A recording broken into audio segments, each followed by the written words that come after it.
नमस्कार मेरे प्यारे दोस्तों, स्वागत है आप सभी का हमारे इस नए वीडियो में। आज के इस वीडियो में हम सीजीपीएससी 2024 का जो मेंस हुआ, उसके सारे पेपरों को डिस्कस करेंगे। मैं कोशिश करूंगा कि ये वीडियो छोटा रहे, लेकिन देखो ये पता रहना चाहिए। मतलब कई लोग से अभी बात भी हुई, कई लोग का मैसेज भी आया और पिछले साल थोड़ा सा पैटर्न बदला है। तो मैं ये कोशिश करूंगा कि यार अगर आप अभी तक पीवाईक्यू नहीं देखे हो या दिलाए भी होगे, हो सकता है तो आपको ध्यान नहीं होगा, तो आप ये वीडियो देख लो, आपको एक आइडिया लग जाएगा। सातों पेपर अपन जल्दी जल्दी करने का प्रयास करेंगे एक ही वीडियो में। देखते हैं कितना हो पाता है। सबसे पहले भाग एक हिंदी है और ये ऐसा पेपर है जिसमें आप जितना चाहो उतना नंबर खींच सकते हो, ये आपको भी पता है। और इसका एक पैटर्न है, मतलब वैसे ही सवाल आते हैं। जैसे देखो, जो पहला सवाल है, दो समान मूल स्वरों के मिलने से बनने वाले स्वर को क्या कहते हैं। अब ये मतलब ये जो शुरू का चैप्टर होता है ना, स्वर होता है, व्यंजन होता है, स्वरों से निर्मित अंतस्थ व्यंजन, उष्म व्यंजन, उच्चारण स्थान, ये सामान्य चीज है जो आपके पहले चैप्टर में हिंदी भाषा के रहता है, और उसी से चार सवाल है। अगर आपको पता है तो आपसे बन जाएगा, नहीं पता तो नहीं बनेगा। तो ये आपको अच्छे से करना है ये चीजों को। अगला जो है वो है, वाक्य के रेखांकित अंश में प्रयुक्त कारक का नाम लिखिए। अब देखो, मतलब दूसरी चीज आपसे कारक पूछ रहा है, तो आपको कारक अच्छे से पढ़ना है। जैसे निधि लेखनी से पत्र लिखती है। फिर पूछ रहा है निम्नलिखित में से कौन सा वाक्य सही है। इस गांव में घर घर यही कहानी है, इस गांव के घर घर में यही कहानी है। इनमें कोशिश मैं उत्तर नहीं बताऊंगा। उत्तर इसलिए नहीं बताऊंगा, उसमें समय लगेगा, फिर से एक आध वीडियो बना लेंगे। मैं बस आपको सवाल दिखा रहा हूँ। और ऐसे सवालों में ना दो तीन बार आप पढ़ोगे, और जो पढ़ने में ज्यादा अच्छा लगे वो जनरली सही रहता है। मतलब ये पहला आप पढ़ो ना, इस गांव में घर घर यही कहानी, जनरली हम बोलते हैं क्या। फिर देखिए, निम्नलिखित किस वाक्य में अव्यय संबंधी दोष नहीं है। केवल इससे ही दे दो, मात्र 2 रुपए में क्या मिलेगा। अब आपको बताना है अव्यय में दोष किस में नहीं, ध्यान से पढ़ना है। निम्नलिखित वाक्य के रेखांकित अंश में कौन सा कारक है। फिर कारक पूछ लिया आपसे। फिर है निम्नलिखित शब्दों के एक एक पर्यायवाची शब्द लिखिए। इसमें भी जैसे मैं पिछले बार की आंसर कापी भी देख रहा था, दो तीन लिख रहे हैं लोग। भाई एक पूछा है, एक लिखना है। और ये आपको ये भी दिखा रहा है कि आपको पढ़ना क्या क्या है। देखो पैटर्न यही रहेगा, सवाल ऐसे ही आएंगे इस बार भी। और ये जो है पर्यायवाची, आप जितना पढ़ सकते हो पढ़ो, जो नहीं बनता। और बहुत अपन चार चार याद करते हैं, एक दो याद करो मैक्सिमम। और इसी टाइप के याद करो जो जनरली लोग याद नहीं करते। पहले वो पूछता था दिनकर दिवाकर वाले, अब वो नहीं पूछता। फिर एक एक विलोम लिखना है, अकेला, उच्छिष्ट, भौतिक और निर्विकल्प का।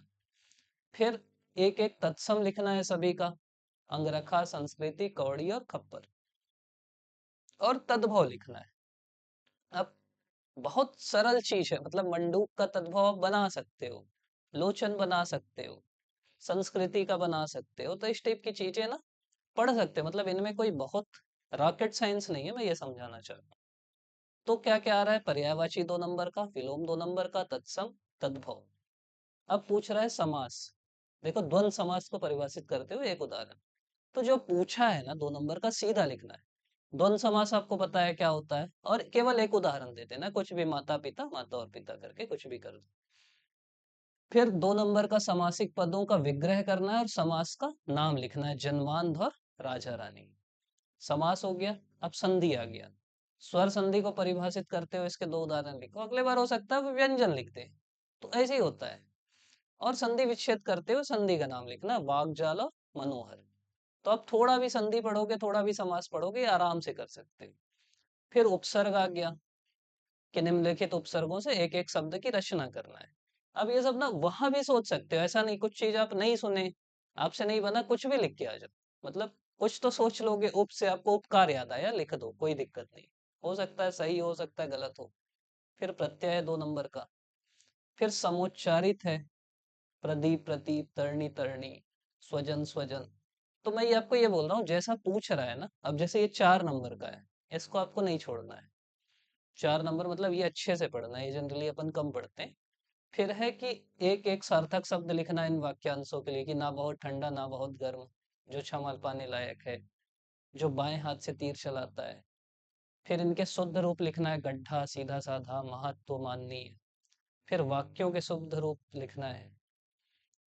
फिर विराम चिन्हों के नाम लिखना है, ये चिन्ह क्या है। फिर मुहावरों और कहावतों के अर्थ लिखना है। तो इसके अर्थ लिख दो सीधा सीधा, आधे नंबर का एक है। और फिर देखो यहाँ से जो जनरली लेखक का नाम लिखना, और ये थोड़ा सा ध्यान से पढ़ना है आपको। सुराज गीत पढ़ाओ, दुखिया गरीब किसान हंस। तो ये 4 नंबर के सीधे नंबर मिलते हैं इनमें। फिर इसको आपको उत्तर देना, महाभारत में द्रौपदी खंड काव्य के रचनाकार। देख रहे करीब 4 दूनी 8 नंबर आपके रचनाकार से। फिर ये उस जमाने में हम लोग भी पढ़ते थे कि ये जो हिंदी साहित्य का इतिहास है ना, ये पका पका है, बस रटना है इसको, लोग छोड़ देते हैं जनरली।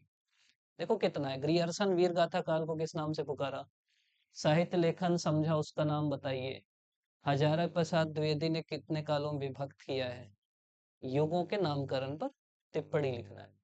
ये ज्यादा से ज्यादा 1 घंटा लगेगा आपको टोटल पढ़ने में, दो दो चार चार 8 नंबर का है ये। ऐसी चीजें हम छोड़ देते हैं, मैं ये समझा रहा हूँ, और इनको नहीं छोड़ना। हिंदी ना बहुत सरल चीज है। आप विलोम एक आध भूल गए कोई दिक्कत नहीं, ऐसी चीजें मत बोलो। फिर ये पैसेज है, इसको ध्यान नहीं देते जनरली। तो इसका शीर्षक लिखना और 1/3 में लिखना है, तो ध्यान से इसको पढ़ लो। तरीका ये रहता है कि आपको 1/3 लिखना है, मतलब आपको पता रहता है जितनी जगह उतनी ही लिखना, वो 1/3 जगह ही रहती है, कोई गिन के नहीं पढ़ने वाला। तो एक बार पढ़ो, और जो जो आपको इम्पोर्टेंट लगे ना उसको अंडरलाइन करते हैं कि भाई ये लाइन लिखना है, ये लाइन लिखना है, ये लाइन लिखना है। फिर उसको अपने शब्द में लिख दो, मतलब ऐसा कोई खतरनाक शब्दों में नहीं लिखना, अपने शब्दों में लिख दो। और जो शब्द बार बार आ रहा है ना उसको शीर्षक बना दो। फिर अपठित गद्यांश, और ये सब शुरू में कर लेना है, आखिरी में हड़बड़ा करोगे, हड़बड़ा के आप विलोम लिख सकते हो, हड़बड़ा के ये नहीं कर पाओगे। और ये पका पकाया नंबर है तो नहीं छोड़ना।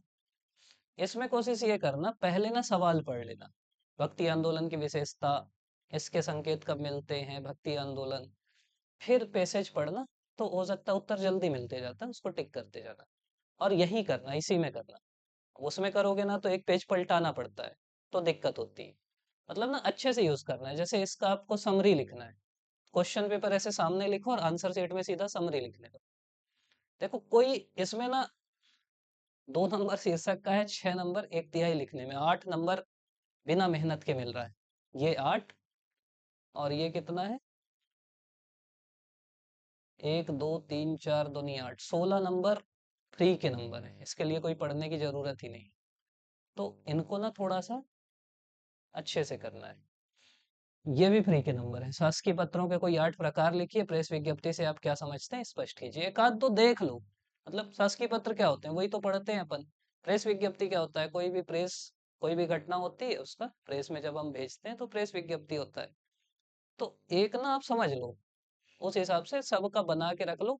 अधिसूचना, बहुत चीजें हैं भी नहीं, टिप्पण है, अधिसूचना वही वही आता है, प्रतिवेदन है, विज्ञापन है, प्रेस विज्ञप्ति, वो अच्छे से पढ़ लो। कितने नंबर का है देख रहे, 4 दूनी 8, 3 12 चौक 16 नंबर यही मिल रहा है। बस अपना कोई नाम मत लिखो, ABCXYZ ऐसा का खागा, ऐसा कुछ लिख देना। अधिसूचना से क्या समझते हैं, प्रारूप लिखिए। और जितने चीजें हैं ना सब रट डालो, वहां सोच सोच के नहीं, ये सीधा सीधा सवाल है भाई। मैं आपको बोल रहा हूँ विलोम पर्यायवाची मत रटो, मुहावरे मत रटो, ये रट लो। कितना नंबर दिख रहा है, 8 दूनी 16 दूनी 32, मतलब 40 50 नंबर के ये रहते हैं, और इसको लोग पढ़ते ही नहीं। सबसे बुरी चीज ये, मेंस के एक दिन पहले पूछते हैं कि भैया टिप्पण बता दो, भैया प्रतिवेदन बता दो। कितनी बुरी चीज है, जब पूछते हैं तभी मैं समझ जाता हूँ कि इनका तो नहीं होगा। वो सीधी सी बात है ना यार, कैसे होगा किसी का, जो मेन चीज है वही आप नहीं पढ़ रहे। फिर अंग्रेजी शब्दों का हिंदी रूप लिखिए। अगर नहीं भी बन रहा है ना तो कोशिश करो, जैसे अटेस्ट करते हैं, अब अटेस्टेड को हम क्या बोलते हैं, ऐसे थोड़ा ना मन में सोचो, तो बन जाता है। कभी कभी अंडर सेक्रेटरी आप जाते हो, क्या बोलते हैं। फिर हिंदी वाक्यों का अंग्रेजी में अनुवाद कीजिए। यह प्रस्ताव बिल्कुल नियमानुकूल है। नहीं भी बनता ना तो भी कोशिश करो कुछ लिखने की, कि भाई कुछ भी, कृपया को प्लीज बोलते हैं, पावती को क्या बोलते हैं, भेजने को सेंड बोलते हैं, ठीक है, पावती को रिसिप्ट बोलते हैं, प्लीज सेंड रिसिप्ट, ऐसा कुछ भी लिख के आ जाओ, आधा नंबर दे देगा, दया कर देगा। छोड़ना नहीं है, मैं ये समझा रहा हूँ। देखो खत्म हो गया, आप 100 में आराम से 75 तक ला सकते हो। फिर रीअरेंज, इंग्लिश का एक पैटर्न समझ लो कि इंग्लिश कैसे आ रहा है, और इसी पैटर्न में हर बार आ रहा है। मजे की बात ये है, इसमें क्या है कि जैसे रीअरेंज वाला है, इंग्लिश कई लोग बोलते हैं कि भैया नहीं बनती, क्या करें क्या ना करें। देखो इसमें ना कोशिश करो कि यार आपको पता है ना कि कौन सा शब्द कहाँ पे आ सकता है, उसको मार्किंग करते रहो कि जैसे कुछ भी ग्रेट है, मैटर है, इज आ है, ऑफ है, दा है, कौन सा कहाँ लग सकता है उसको पकड़ो और उसके बाद बन जाता है। फिर rewrite the following sentence after making necessary correction. It is raining very heavily since last night. अब इसमें क्या रहता है ना, आप थोड़ा सा प्रैक्टिस कर लोगे कि क्या क्या इंग्लिश के बेसिक ग्रामर है, क्या क्या करेक्शन होते हैं वाक्यों में। ज्यादा से ज्यादा 25-30 प्रकार के करेक्शन होते हैं, वहीं से पूछता है। उतना ही पढ़ लो, उसी से बन जाएगा। मतलब किसी में टेंस रहता है, किसी में कुछ रहता है, तो करेक्शन वाला थोड़ा सा अच्छे से पढ़ना है क्योंकि 4 नंबर का है। फिर वर्ब पूछ रहा है 2 नंबर का, कि आप देख लो कि कौन सा वर्ब है और उसके हिसाब से लगा दो। फिर आपको स्पेलिंग करेक्ट करना है, पोसेसम, एकोमोडेशन। अब जैसे इस टाइप की है, आई बस लगा दोगे तो काम हो जाएगा। तो इनकी मैं बोल रहा हूँ कि पिछले 7-8 साल के जो भी सवाल हैं प्रैक्टिस कर लो, बन जाते हैं। फिर इडियम है, मुहावरे हैं, थोड़े बहुत पढ़ लो, वो फंस गए तो फंस गए, छोड़ो उसको। सिनोनिम मतलब पर्यायवाची है। एंटोनिम मतलब विरोधी है। फिर वन वर्ड वाला है। इनको मैं ये बोल रहा हूँ कि यार कम से कम 30-40 आप लिख के रख लो, वो पढ़ लो। वो फंसते हैं तो अच्छी बात है, नहीं फंसते छोड़ो। फ्रेजल वर्ब में भी वही करो। फिर वॉइस चेंज करना है, तो एक्टिव वॉइस पैसिव वॉइस वाला रहता है। फिर प्रीपोजिशन का रहता है, आपको पता है कि कुछ प्रीपोजिशन रहते हैं, ऑन होता है, एट होता है, तो उस टाइप के प्रीपोजिशन है, जनरली वही सब फिट हो जाते हैं, तो वो कोशिश करो। फिर कंजंक्शन देखो कौन कौन से प्रकार के हैं। तो मैं ये बोल रहा हूँ कि जो है ना, कम से कम थोड़ा प्रैक्टिस कर लो। कंजंक्शन 5-6 होते हैं। कुछ नहीं समझ में आ रहा है, जो जो आप पढ़े वो लिख दो। हो सकता है कुछ नंबर मिल जाए। फिर complete the following sentence using the proper article. अब यहाँ आर्टिकल 3 ही है, ए एन दा। तो इतना पढ़ लो, पर देख लो कि दा कहाँ लगता है, ए कहाँ लगता है, अन कहाँ लगता है, बन जाएगा, 2 नंबर मिल जाएगा। अपन ना घुसना ही नहीं चाहते। फिर प्रोनाउन आपको देखना है, कौन सी प्रोनाउन सही है। फिर fill in the blank using the most appropriate relative pronoun in the following sentence. फिर प्रोनाउन हो गया। फिर fill in the blank space with further और फर्दर। अब देखो इसको जनरली ना लोग छोड़ देते हैं। भाई देखो, दो ही ऑप्शन है, प्री में तो 4 ऑप्शन रहते हैं, एक टिक लगाना है, यहाँ दो ही है। कुछ भी लिख के आ जाओ, एक तो सही हो जाएगा ना। नियरेस्ट और नेक्स्ट, छोड़ना नहीं है इस सवाल को। और 4-4 बार पढ़ोगे ना, तो समझ में आ जाता है। The burglar was taken to the nearest police station और नेक्स्ट पुलिस स्टेशन, तो आपको समझ में आ जाएगा। जो पढ़ने में ज्यादा अच्छा लगे ना, वो लिख दो।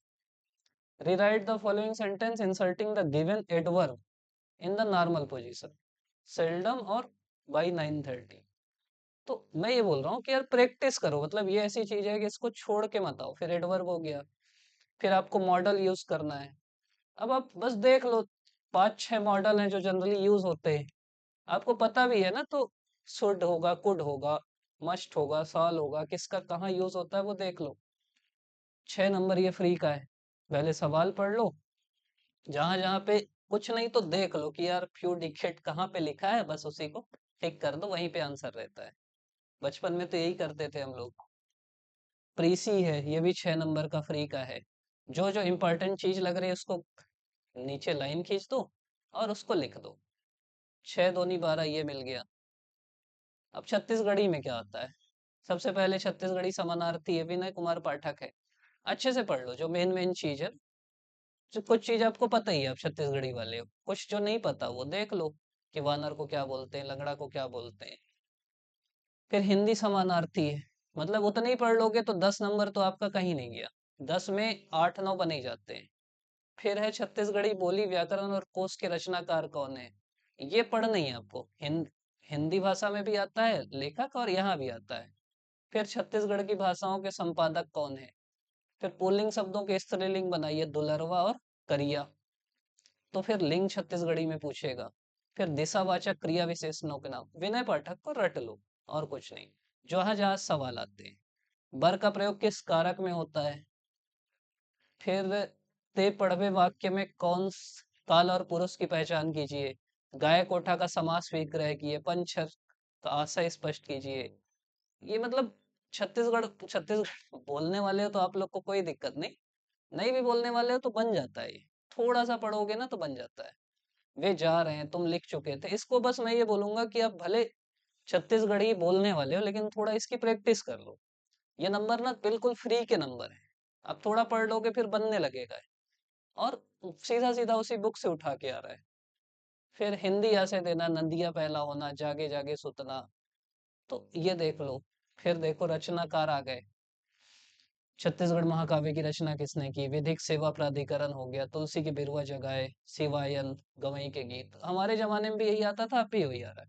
उत्तरी छत्तीसगढ़ पे संक्षिप्त टिप्पणी करना, उपबोलियों पर संक्षिप्त टिप्पणी करना। इससे सरल क्या सवाल आएगा भाई, खत्म हो गया। नहीं तो हमारे समय में वो छत्तीसगढ़ी राजभाषा आयोग के बारे में पूछ लेता था, 8वीं अनुसूची के बारे में पूछ लेता था, पूछ सकता है फिर से। उतने ही सवाल आता है। छत्तीसगढ़ी ना एक बना बनाया ट्रेंड है। मैं आपको एक चीज बताता हूँ, पहले ना 50 नंबर का संस्कृत भी आता था। और फिर ये बदकिस्मती नहीं बोलोगे, हम लोग नवोदय विद्यालय में पढ़े और वहां दिक्कत ये होती थी कि संस्कृत नहीं पढ़ते, वहां हम लोग उड़िया पढ़ते थे। तो ना तो मैं 5वीं तक पढ़ा और 6वीं से उड़िया पढ़ने लगा। अब पहली बार संस्कृत में यही देखा, बचपन में कुछ थोड़ा मोड़ा सुना था तीता अंति, संस्कृत मेरे से नहीं बनती। और बहुत सारे लोग कम से कम 6वीं 7वीं 8वीं तो पढ़े रहते हैं। मैं क्या किया, मैं बोला पिछले साल का मैं सवाल देखा कि यार ऐसे ऐसे आता है, बस उतना मैं रट डाला कि भाई जो आता है उतना मेरे को रटना है। और फिर ठीक ठाक नंबर आने लगा। सोचो संस्कृत में कितने साल में सीखा, पीजी करने के बाद सीखा, जब पीएससी दिलाना था तो सीखा संस्कृत। छत्तीसगढ़ी मेरे से सच में हम लोग के, एक तो हम लोग कम बोलते हैं छत्तीसगढ़ी घर में, और दूसरी चीज ये है कि हमारी जो छत्तीसगढ़ी है ना वो आपके मेन स्ट्रीम छत्तीसगढ़ी टाइप की नहीं है। हमारी छत्तीसगढ़ी थोड़ा सा आपकी भाषा में थोड़ा इम्प्योर है। मतलब इम्प्योर मतलब वो थोड़े अलग शब्द बोलते हैं जो प्रभावित है मान लो एमपी की बोली से, बाकी चीजों से। तो जो पेंड्रा एंड्रा तरफ की बोली है वो थोड़ा अलग छत्तीसगढ़ी, छत्तीसगढ़ी जो चांपा की है, रायगढ़ की, वो ज्यादा आपके ग्रामर में आती है। मेरे को नंबर लाना था, मतलब सीधी सी चीज है, नंबर लाना था। नंबर लाना है तो जो सवाल आते हैं वो पढ़ना था। और इसमें कोई वो मैं रट लिया था कि पपीता को अरम पपई बोलते हैं, अभी भी याद है। और जो पढ़ता है ना, जो एमपी के लोग हैं वो मेंस दे रहे हैं, वो रट लिए कि यार विनय पाठक से आता है, ये आता है, ये पढ़ लेना है। तो रणनीति मतलब आप हो छत्तीसगढ़ बोलते हो, आपको उसकी उसका फायदा होना चाहिए, लेकिन आपको ये भी पता रहना चाहिए कि नंबर कैसे खींचना है। हो सकता है आप इंग्लिश मीडियम के नहीं हो, लेकिन आप इंग्लिश मीडियम वाले से ज्यादा नंबर ला सकते हो। आपको पता है कि यार ये पूछता है, वॉइस अच्छे से पढ़ लूंगा, ये प्रीपोजिशन पूछता है, ये पूछता है, ये पूछता है, ये पूछता है। मैं वो कर लेता हूँ, पिछले 7 8 साल के बना लेता हूँ, इन्हीं इन्हीं पे फोकस करता हूँ। फंसेगा फंसेगा, नहीं फंसेगा जाए। तो इस रणनीति के साथ प्रीसी राइटिंग आता है, मैं थोड़ा सा उसका टिप्स देख लूंगा कि कैसे लिखते हैं। हम सोचते हैं हम सीधा पेपर में जाके उसका संक्षेपण करेंगे। अब थोड़ा सा टिप्स देख लो ना, थोड़ा प्रैक्टिस कर लो। पैसेज कैसे करते हैं हम पहले से प्रैक्टिस कर लें, जो पहले आया उसी को कर लें, ज्यादा नहीं करें। तो मैं आपको ये समझा रहा हूँ कि अगर आप सही रणनीति बना के सही तरीके से पढ़ोगे, और प्रीवियस ईयर क्वेश्चन है, ऐसे ही सवाल आते हैं, सवाल इधर उधर नहीं आते, तो आपका नंबर ठीक ठाक आएगा। और एकमात्र यही ऐसा पेपर है जिसमें आप 150 प्लस खींच सकते हो और कोई नहीं काट सकता। बाकी पेपर आप कितना भी अच्छा बना लो, आपको 100 भी आ सकता है, 80 भी आ सकता है, चेकिंग के ऊपर है। यहाँ वो नहीं काट सकते। गवई गीत के कवि कौन है अगर आपसे पूछेगा, आप सही लिखोगे आपको नहीं कटेगा नंबर। शिवायन किसकी रचना है, सीधा लिखोगे नंबर मिलेगा, या तो नहीं मिलेगा, या तो 1 है या 0, बीच का कोई स्कोप ही नहीं है। तो इसीलिए मैं बोल रहा हूँ कि थोड़ा ध्यान से इस पेपर को प्रीवियस ईयर देख के करो। सोचा था सातों बताऊंगा लेकिन वीडियो बड़ा हो जाएगा, चलो इसको दिखा देता हूँ बस। देखो ऐसे आया था, अमेरिकी टैरिफ भारतीय अर्थव्यवस्था और व्यापार पर प्रभाव, आर्द्रभूमि के संरक्षण के रामसर स्थलों का महत्व, सांस्कृतिक प्रदूषण, वैश्विक उष्मीकरण और धारणी विकास। क्या नहीं करना है, मैं दिखाने का उद्देश्य ये है। देखो आया था सांस्कृतिक प्रदूषण, बच्चों को इसका मतलब नहीं पता था तो भी ये लिख के आ गए थे। ये काम नहीं करना है, उसी को लिखो जो आपको पता है। अमेरिकी टैरिफ के बारे में कुछ तो पता था ना, उष्मीकरण के बारे में कुछ तो पता था ना, तो फिर तुम इसको अटेंड क्यों किए। और बहुत सारे बच्चे अटेंड किए थे, और सांस्कृतिक प्रदूषण में कुछ भी लिख के आ गए थे कि भारत में 4 प्रदूषण होते हैं, जल प्रदूषण, वायु प्रदूषण, मृदा प्रदूषण, सांस्कृतिक प्रदूषण। गया उनका ऐसे। फिर वो कुंभ से सांस्कृतिक प्रदूषण को जोड़ के आ गए थे, कुंभ खूब चर्चा में था। ऐसा काम नहीं करना है। जिसके बारे में आपको मतलब नहीं पता, पहले ही काट दो कि भाई ये तो मेरे को नहीं पता, ये मैं नहीं लिख पाऊंगा। आर्द्रभूमि मेरे को नहीं पता, नहीं लिख पाऊंगा, ये दोनों थोड़ा बहुत पता है, ये दो लिखूंगा। मतलब वो ऐसे अटेंड ही मत करो जो तुमसे नहीं बनता, पहली चीज। दूसरी चीज, मान लो फिर कोई ज्यादा बनता है तो फिर देखो ज्यादा, दोनों में से ज्यादा कौन बनता है, और अगर एक बार चुन लिया तो फिर उसके बाद पीछे नहीं हटना। ऐसे में भी आपको पता है स्टेप मार्किंग हो रही, तो आपको अच्छे से लिखना, वही वही चीज रिपीट नहीं करना है। जैसे अभी ये बजट है, इस बार भी जो बजट है वो आएगा ही, तो आप इसको दो टिक लगा लो कि भाई ये तो करना ही है। फिर देखो कि और क्या नहीं करना है। जैसे बस्तर दशहरा आप करके गए हो तो ठीक है, जैविक खेती करके गए हो ठीक है, खनिज नहीं करके गए हो काट दो। अब ये दोनों में पहले ही चुन लो कि कौन सा आपसे ज्यादा बनता है। नहीं चुनते बन रहा है तो पॉइंट लिख लो किसकी ज्यादा सब हेडिंग बनती है। जिसकी ज्यादा सब हेडिंग बनती है वो बना लो, और एक बार जो चुन लो फिर वही बनाओ। मतलब बस्तर अगर आप चुन लिया, फिर आपके दिमाग में लाख बार आ जाएगी जैविक खेती ज्यादा बनना था। वो स्वभाव है इंसान का, जो मिल गया वो मिट्टी है, जो ना मिला वो सोना है। तो आप जो बना लिए उसी को बनाना है, फिर छोड़ देना है जैविक खेती। तो इस टाइप का काम करोगे ना तो ज्यादा फायदा होगा, मैं ये बोलना चाह रहा हूँ। और जहाँ जगह वहीं लिखना। पिछले बार ब्लंडर ये भी किए थे दो चार लोग कि इंडिया वाले ऐसे में छत्तीसगढ़ लिख के आ गए थे। ब्लंडर है ना ये तो, ऐसा नहीं करना है। मतलब दिमाग को सही जगह रखना है, सही तरीके से करना है। और थर्ड पेपर, थर्ड पेपर बाद में कर लेंगे यार, वीडियो बड़ा हो जाता है तो भी गुस्सा आ जाते हो आप लोग। आप लोग अभी तक देख रहे हैं उसके लिए बहुत बहुत धन्यवाद। अगर आप मेंस लिख रहे हैं, वैसे बहुत सारे लोग जुड़ ही गए हैं जो जुड़ने वाले हैं, ये देख रहे हैं मतलब मेंस लिखने वाले ही होंगे। ये व्हाट्सअप नंबर है, इसमें मैसेज कर देना। एक ग्रुप बनाए हम लोग मेंस के लिए, तो उसमें आप लोग जुड़ सकते हो। और कमेंट में बता देना कि आगे भी ऐसा करना है कि कुछ और पढ़ाएं। जो बोलोगे, मतलब कुछ लोग बोले कि भैया पेपर वन बहुत कठिन लग रहा है, क्या आता है। हम बोला दिखाई देते हैं यार क्या आता है, तो दिखा दिए। आगे का भी बोलोगे तो वो भी कर लेंगे। आप लोग अभी तक देख रहे हैं, उसके लिए बहुत बहुत धन्यवाद।